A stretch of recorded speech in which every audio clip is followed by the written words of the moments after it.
ஆறுமுகம் அருளிடும் அனுதினமும் ஏறுமுகம்.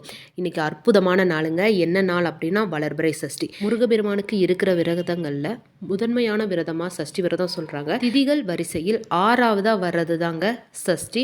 அதான் ஆறுமுகனுக்கு உகந்த நாளா சொல்லப்படுது. சஷ்டி திதியில விரதம் இருந்து முருகப்பெருமானை வழிபட்டால் குழந்தை பேரு கிடைக்கும் அப்படின்றது நிதர்சனமான உண்மை. வந்த வினையும் வருகின்ற வினையும் கந்தன் என்று சொன்னால் கலங்கிடுமே. தென்பழனி சேவகா என்று திருநீர் அணிவாருக்கு மேவ வாராதே வினை என்பது முன்னோர்கள் வாக்கு. வந்த வினையும் வரப்போகின்ற வினையும் முன்கூட்டியே அறிந்து தீர்க்கக்கூடிய கடவுள் முருகப்பெருமான்.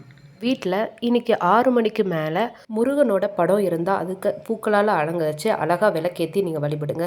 இல்லை வேல் வச்சுருக்கீங்க, விக்கிரகமாக வச்சுருக்கீங்க அப்படின்னா அவங்களுக்கு அபிஷேகம் பண்ணி பூக்களால் அழகாக அலங்காரம் பண்ணி நெய்வேந்தியம் படைத்து நெய் விளக்கு ஏற்றுங்க. ரொம்ப நல்லது. நெய் விளக்கு ஏற்றி வழிபடுங்க. சகல சௌபாகியங்களும் முருகப்பெருமான் அருள்வார். நன்றி.